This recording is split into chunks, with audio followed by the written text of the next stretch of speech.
All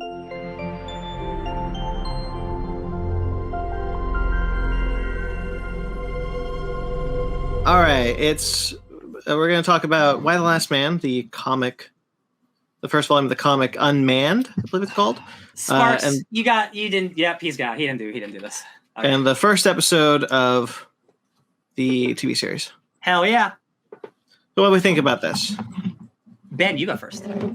So that book is definitely, the book is good. Dated, very dated. There's a few choice words in there that I'm like, okay, that doesn't really fly by today's standards, but whatever. I really like how the show kind of shows the people's lives before the event, before the plague hits. You definitely get a feeling for what happens before, especially between Yorick and Beth. Because all you really get is just a phone call with Beth is in Australia already. She has something to tell him, which you already kind of get inkling that she's like, hey, I'm kind of seeing someone else down here. And the second where you actually get to see the proposal and the conversation between the two is like a little more gut-wrenching. And also you get to see a day in the life of his mom, the Representative Brown. You get to see what she's going through, how she's kind of butting heads with the current Republican president. You can see Nora. I really like it's a classic case of the shows expanding what the comic gives you and giving you more what's inside. I really dug the first episode of the show, and also, even though it is dated, I still highly enjoyed the first issue of that comic book. Yeah, I think the first trade of the comic book, if I should say. I think with the benefit of making this a show is that you could. A first issue comic can't open this way. Like a first issue comic has to open with a way that keeps you turning the page, and because it's only 20 pages, you don't have a lot of space to do that. So you start just like a little bit before the virus hits. The first issue has to hook you. Yeah, but the first episode of a show really can just, we can take the time in that first hour to give you more backstory, show you more characters, show you more of a life, because the end of the episode, the play's going to hit anyway, and you're going to be okay, but we have more time to explore. I think that's really cool in a way I'm glad that every kind of adaptation we've seen as a show does take the opportunity to expand more in the beginning. Yeah. Question for you guys. Did you read the book first and then watch the episode, or watch the episode before you read the book? Because I read the book first, and I have to say, I would definitely recommend, like, if you want to do like what we do, like compare the comic to the show, I would definitely recommend reading the book first before watching the first episode. I agree. I generally always read the thing because it came out first. Like I read it in order of when it comes out. Yeah. What about you, Brandon? Did you read the book first, then watch the episode, or reverse it? I had to watch the episode first. I didn't get a chance to read the comic beforehand. Although normally I would rather do that. Just with Bizarre's schedule. So yeah, understandable. Ryan, what did you think about the show? I loved the first episode, and I'm going to continue watching the show, and I want to watch it with Sparks because he lives with me. And it just make it easy if we could just watch it together. I didn't really care for the first volume. I thought it was fine. I think the premise is cool. There's character stuff I like. Obviously this comic couldn't exist, or the show couldn't exist without the comic. Agent 355 is a revelation. That character is insane. That is one of the hardest, coolest characters I've met in the comic. She makes me want to read the comic more than Yorick, more than Representative Brown, even though I think those characters are fine. It is a comic of its time. Like, it came out in 2002 or something? Yeah, early 2000. Yeah, it's Brian K. Vaughan's a really great writer. He was young when he wrote this. It's got really just gross problematic stuff. It's not him being offensive. It's him just being young and ignorant, like all of us were at a time. It's him using the language of the time, which unfortunately I also say I was. And just into certain like gender politics that just have been just expanded upon now. It's just like it's not I have the show now. I will never read the book ever again. I got the show, and as far as I'm concerned, I think this is one of the strongest pilots I've watched in a long time. Like, I really think all the acting is exceptional. I think the character building so much better than the comic. And I think the execution of the event of when all the men die, it's horrifying. It's like if you've seen Mark Wahlberg, if you've seen Mark Wahlberg in The Happening, that movie has a really scary suicide scene with a bunch of people too. But like this is exponentially worse because you get to know all of these people. You get to know all of these children and all of these like old men, and like some of them are racist, sure, but a lot of them are nice guys too. And it's like it's an impactful first episode. It's really good. Like, I'm really happy with the changes they made to the representative. I'm really happy with that they took that character in the comics doesn't work in a modern day. I know what they're trying to do. I get what they're trying to do, but like it just didn't work for me. It really did. Yeah. And again, if I was like 20-year-old liberal when that came out, I probably would love it because like I get what you're doing, but like that comic came out 20 years ago and just things change, right? Like the second, like in the one of the lines I didn't have a problem with, but I didn't have a problem with it because language use, but I definitely felt I was like, okay, I'm not a big fan of him either, but that is really on the nose.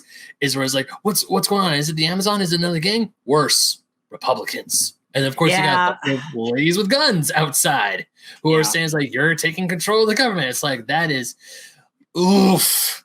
And it's funny because both the show and the comic are like they're doing the same thing, you know. It's an apocalypse, and like what? How do you deal with the government and all like the humanitarian stuff after the apocalypse when all this stuff happens with just women, right? I think the show, only from the first episode, is going to tackle that in so much cooler, stronger, and honestly just like smarter ways.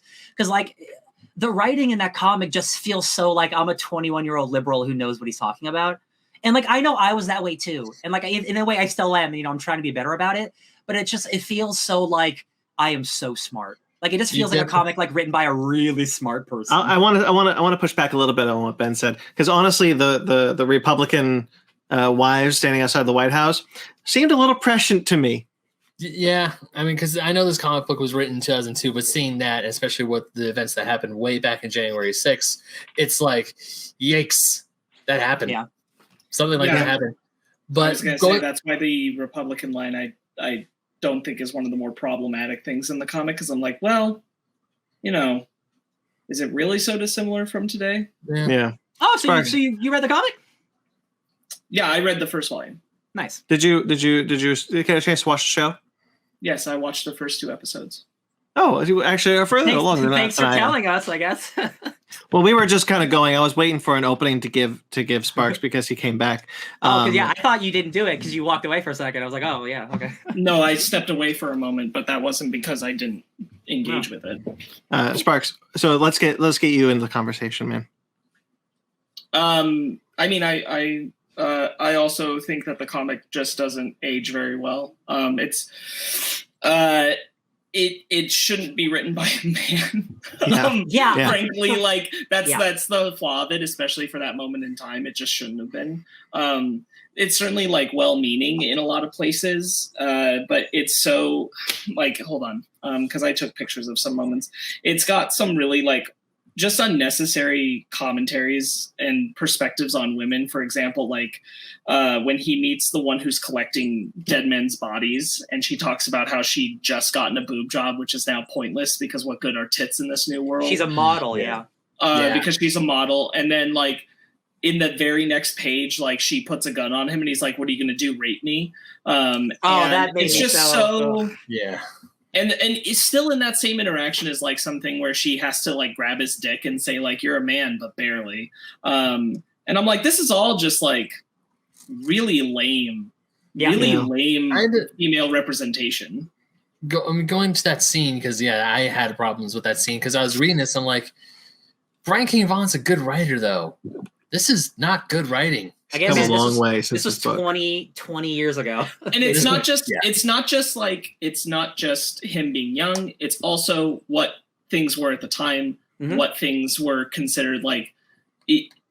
I don't think Vaughan today, in the climate of today, writes the same book.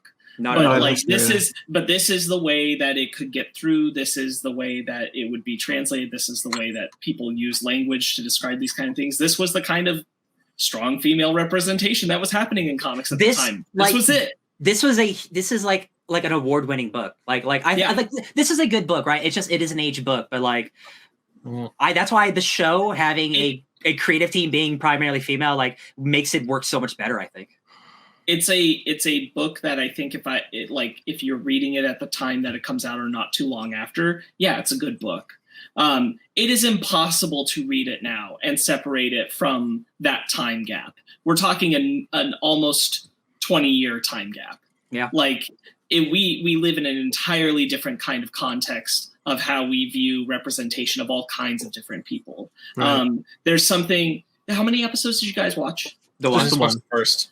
Okay, so I watched the second because I didn't feel like not that I'm knocking on you guys what you did, but I didn't feel like the first episode gave me enough to chew on because it's all the setup, not how are they tackling the world after. So I wanted to see what that was like. And a really strong note that I'm happy to report is like in the comic, there's a offhanded comment that the Garbage Girl makes about her partner having been trans. And so was just shot on sight because they look like a man. And it's like, that's our trans representation. There it is. In the second episode, the person who Hiro is at the meeting with is revealed to be trans. And so from female to male. So in the second episode, they're still alive. Oh, nice. Okay. And they identify as male. And like, there's a discussion about like the questions they have to answer every single day that they're outside and like them wanting to leave the city because of what's happening and all this stuff. And it's already like a better concept of like incorporating trans representation into the conversation of what's going on in this world. That's so good to hear, dude. Because I know I was talking to you about like before the show premiered, like that was like a really worrying thing, and like that's so cool that they're doing that. I love this first episode so much, you guys. I don't have a single problem with it if I'm being honest. Like I just think it's good.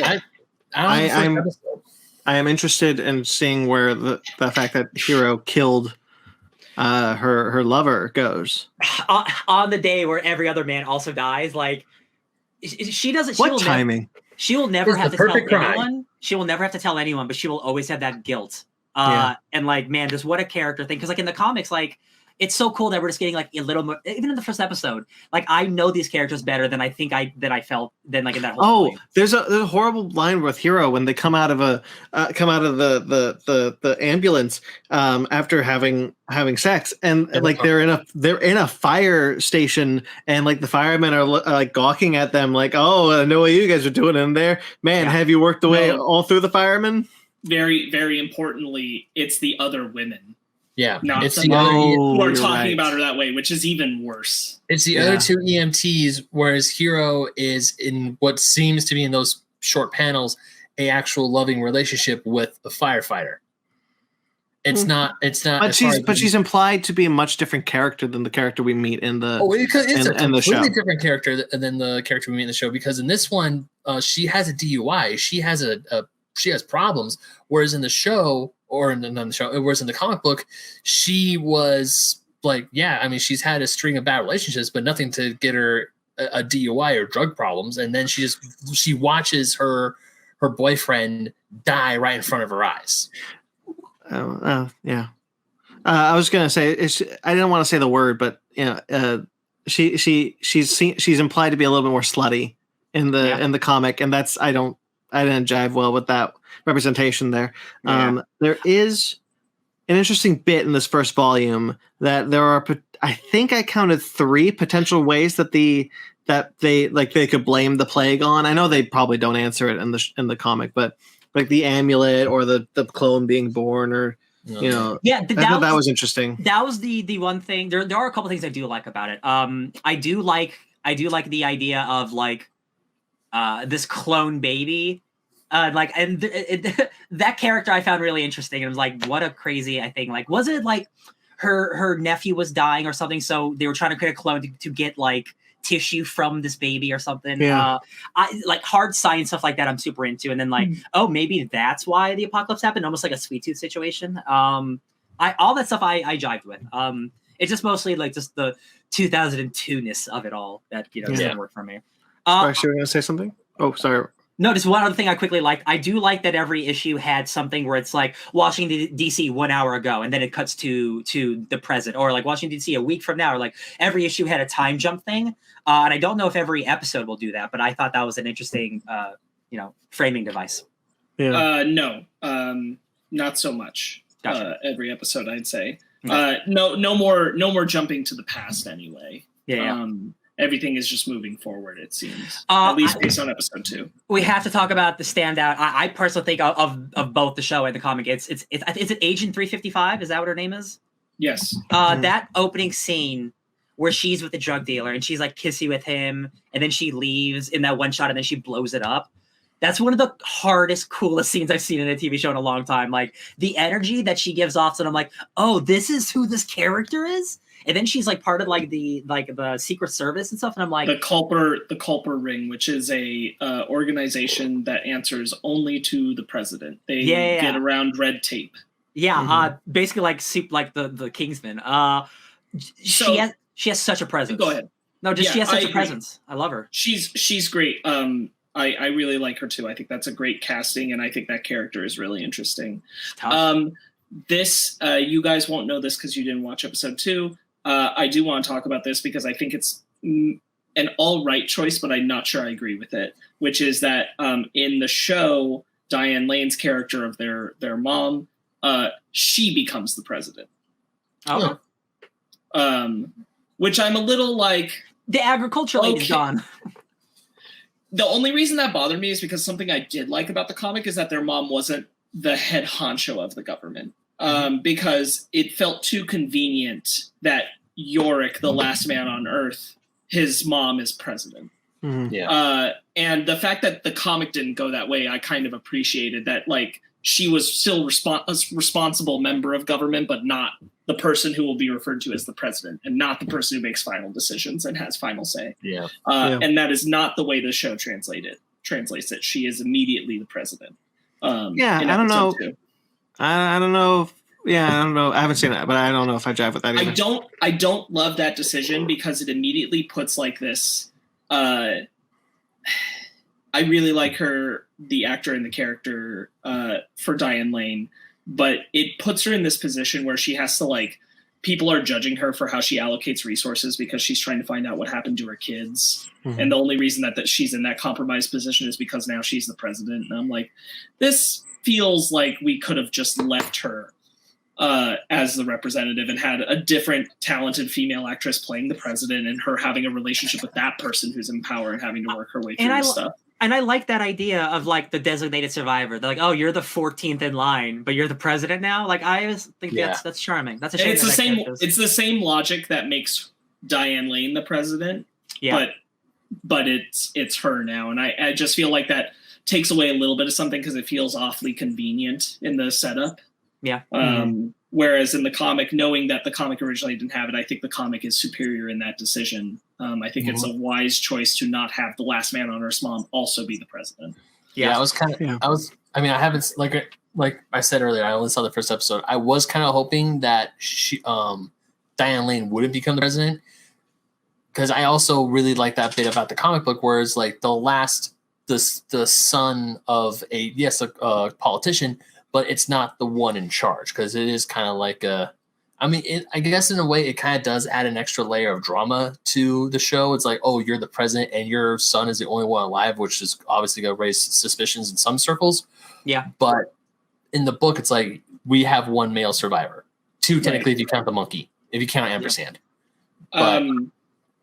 Yeah. And I think part of that is because she's the president, and there's already this air of her having been like, and it was kind of there in the first episode if you were paying attention, but it's really present in the second episode, of her as an infallible politician. Not an infallible person, but an infallible politician, which the comic is in the opposite direction of. And I didn't necessarily, I'm glad the show didn't do this because I really hated in the comic the way that she's anti-abortion. I'm glad that's not part of her character in the show, but the way that they've made her almost entirely a spotless moral political figure in the eyes of others is a little like, ooh, okay. Yeah, that makes sense. I took a lot of pictures, and it turns out it was just all the shit that I hated. So I'm like, I don't need to talk about it. Yeah. Ultimately, I think the show's an improvement. Yeah, I 100% agree. Like, I actually want to watch the show as opposed to read the comic. Ampersand, 100% CGI monkey. PETA called the show because they were convinced I was a real monkey. And then they're like, you dummies, that's not even a real monkey, you're stupid. That's so funny. I don't care. I think the most interesting setup of the show, and rightly so that it's pointed out in the comic when they meet Dr. Mann, is not that Yorick survived. It's that Yorick and the male monkey survived. Yeah. And it's like, yo, what's up there? The fact that it's both of you is a little interesting. How did you guys feel about the show slowly doing the males dying rather than in a instantaneous wave? I kind of felt that it was more. It gave a little bit more of an oomph. Like throughout that show, you saw animals dying. You saw the buck, you saw the rats. It like started smaller and went big. Yeah, it started smaller, and then and then the bigger, or okay, maybe not bigger because a buck is definitely bigger than a human, but it started with the animals, and then it finally went to humans. And I definitely felt like it was kind of like dominoes falling, like when you see the president die. I mean, yeah, I didn't like that character. I didn't like the character of that president, but still, it was harrowing just seeing blood come out of his mouth, him dying, and then all these other men just dropping like flies. I think the point of the sequence is to up the horror factor when the men start dying en masse. You know, we kind of get a sense of foreboding dread leading up to the ultimate moment. And I think it's actually rather effective for the show, specifically in the show format. As I mentioned, it has more time to do that. I don't think it would work in a comic book. Yeah. But having that when it finally like hits, that moment is like truly horrifying. And also, one of the other things I want to say, like credit to all the actors in that scene. When they realize, when it finally clicks, like with Diane Lane, that one general, the aides, and they all look around and they realize it's all the men. Yeah, all the men are dying. Sparks, you want to say something? I agree on all those points except for two specific things, and one is the police force, who doesn't have their police officer on them, with the implication that they have already died. And I'm like, if people are already dying, why aren't they all dying? Mm-hmm. And that threw me a little because I expected it all to start happening that night. It doesn't happen until the next day. But more importantly to me is that there's kind of an idea that the meeting they're heading into is about all the male animals dying that they've noticed. And the second episode doesn't pay off that. That's part of my thing is like, if this thing was happening the way that we're seeing it happen all over the place, male animals dying first, somebody in the the government is running 24/7. Someone would take notice and have called that meeting, which I assume would be the meeting that they were heading into, but it's not addressed in a backwards way in episode 2 to say that that's what it was. And that they figure out, oh, this was a thing that was coming. That's all. It's minor, but it is something where I go like, I feel like it started happening in such a large number. Somebody would say something because we're following political figures. Well, it happens. They say like, oh, there's like a mass event happening in Israel right now. Like that happens like pre them going to that meeting, and that's when it starts happening. Right. Yeah, I think I wanted to mention because we brought up Israel in a way, Sparks. I really like that they took out that bit with the freedom fighter in an indiscriminate foreign country. The representation of these is essentially filling Islamophobia because this was 2002, 2003. Yeah, I'm glad they took that out of the show. I'm glad they took that out of the show too. I do feel like that line you're referencing, Ryan, was more or less just a kind of nod to the comic of that, not so much acknowledging like, hey, we're noticing that all these male animals are dying because we're seeing it's happening in the United States too. And I don't think that they're clocking that. It's just a thing where I feel like the show could have, but I agree. I'm glad Islamophobia is not a major focus point of the show. It really, look, time obviously helps, but also again, having a showrunner be a lady. When the whole thing is about women, maybe just have women make it. It just makes sense, right? It just makes sense. Yeah. It didn't make sense back then, though. Apparently, no, because we're stupid. I hope that the Amazons are executed better on the show. Me too. Because like it's still going to be like it's still going to be like an apocalyptic thing with like like Republican Mad Max villains. But I hope they're handled with more care. It's my biggest thing coming out of the comic, that the show, I don't mind you tackling, I just hope you tackle better. 100%. I've danced around this, I think, plenty. Yorick like majorly sucks in the comic. He's a horrible human being. I was so worried about watching the TV show because I did not care about him at all. Yeah. It hasn't gotten to the point where I think, like, even by the end of episode 2, we haven't gotten to the part where he's like doing the kind of like talking about how important he is to repopulate the earth and everything. And like, there's some good moments in the comic to kind of call him on his shit, mostly from Agent 355, which is like, you know, just because you've got a dick it doesn't mean you're invincible, which is nice, but it doesn't change the fact that Yorick is kind of insufferable to follow. Yeah. In a pretty harsh way. He's got to get to Australia. I do like the performer much better on the show, especially in the second episode. There's a scene of extraordinary vulnerability from Yorick when he encounters some strangers that is just not who the character is in the comic in a good way. So I hope that continues on that train, because I found Yorick just absolutely impossible to empathize. Yeah. Early in the show, when he's talking to Hero outside of the NA meeting, like that, like 5 minute scene of them talking, like I enjoyed that more than reading the entire comic. I was just like, I fully understand who these two characters are. In a just short little scene, like I know so much about Hero. Just what's the line that he says? It's like, oh, if you didn't hate yourself so much, and I'm like, bam, like I understand these two characters perfectly now, more than that comic could ever do. I was so worried about Yorick. I find the guy in this like endlessly relatable, and like, yo man, being young and like directionless is hard. Like I get it, and then the apocalypse happens, and like destiny thrust it upon you. Like that's like, I'm excited for this show. Like I hope it stays good. Yeah, I do really like the direction of the show and with Yorick and even Hero. Like, I just think both of them are much better realized characters. In the comic, I wanted to bring up when he proposes it, or at least tries to propose. I just read the room, pal. Like, obviously, this girl doesn't want to be with you anymore. Yeah. It's really insufferable. The way they handle it in the show is so much better. Because it's absolutely like, this is a couple who they've been together for a long time, but maybe he likes her more than she likes him. And this is the point where he realizes it.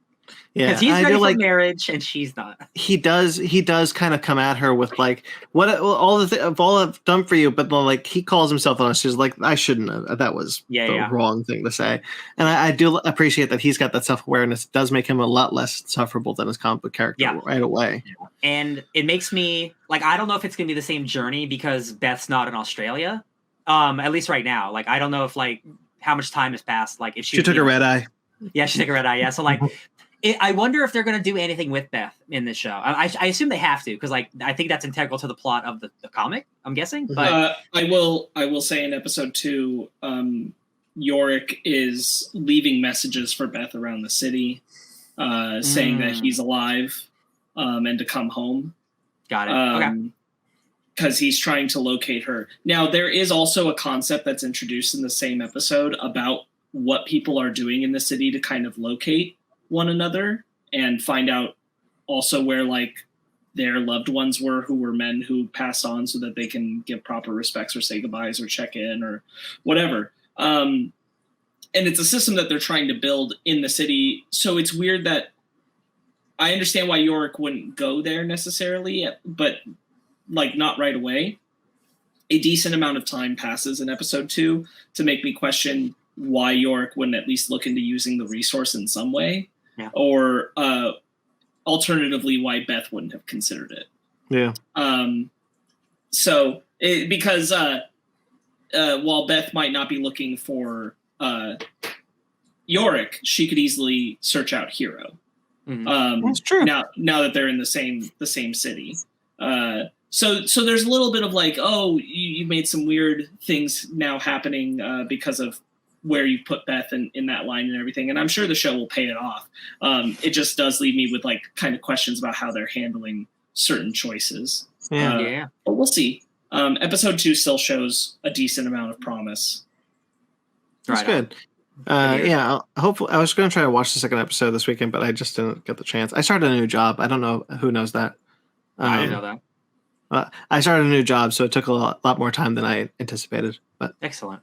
Yeah, I watched both these episodes with my mom today, and I we finished the first episode. I'm like, I'd really like to do the second because I really want to know how they're handling the world, and it is interesting. There's good stuff there. Sparks, and I think, are we going to continue to watch this together? I'd like to. Yeah, I'd like to watch this. I feel pretty good about it right now. I think it's much better than the comic and execution up to this point. And I like all the females who get to be main roles in it because all the men die. Hell yeah. Yeah, I feel very much the same way about Sweet Tooth as I do about this. It's a much different tone. They adapted it in a different way, but it is cool that like it's a good adaptation. In this case, a better adaptation. So I'm excited to continue with it. It's very intriguing. Yeah, I'm definitely worried about it feeling the need to be too faithful to elements of the comic. Again, like the Amazons is something that definitely concerns me because if you're being an adaptation, it doesn't feel like something you can just ignore, but you certainly need to alter it. There's a lot of there was one particularly like terrible, I felt like it kind of accentuated everything line when Yorick catches up with his mom and he's talking about she's telling him how the wives of the Republicans have been, and he says, "Are you serious? After all the men died, I thought all you guys would be holding hands down at the United Nations or something. When the hell did women get so petty and power hungry?" And I'm like, man, this really just like kind of like, I know Yorick's not supposed to be a good person, but you're really just driving. Isn't there like that's a picture I took too because I hate that because then the mom's like, yeah, but didn't you vote for Hillary Clinton?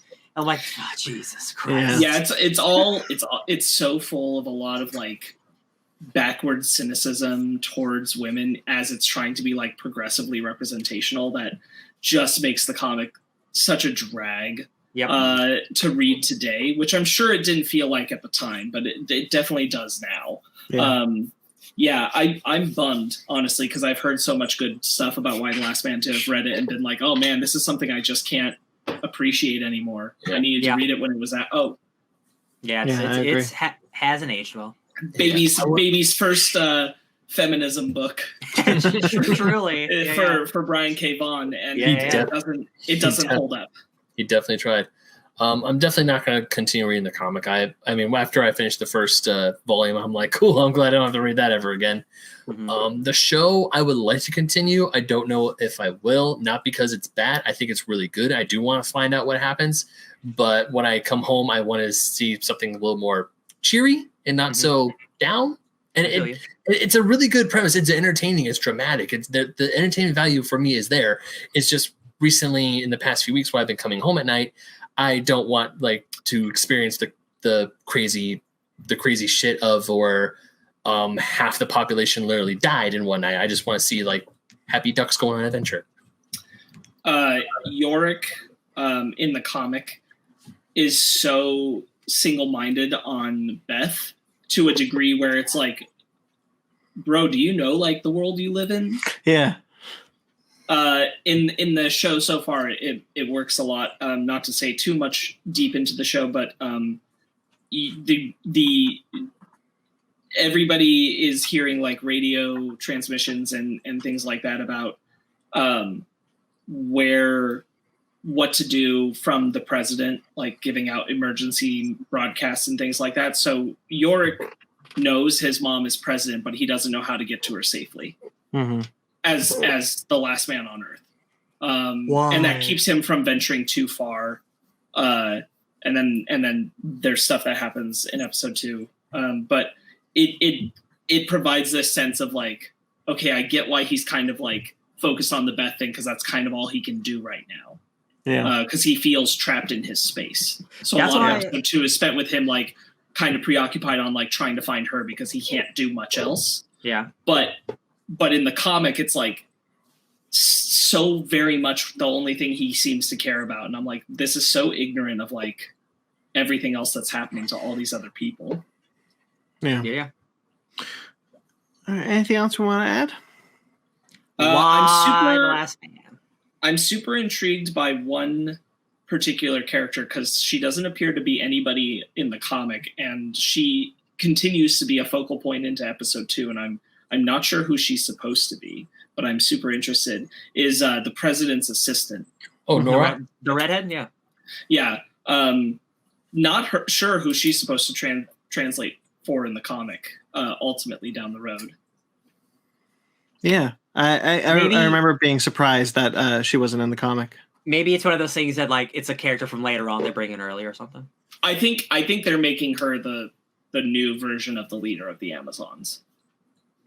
Oh, maybe. Oh, build her up to see like how she became the way she is. Yeah, that could work. Yeah. Based on episode 2, I think that's where they're hinting at going, because I'm not sure she's so focal in episode 2 in a way where I'm not sure who you're supposed to be exactly right now.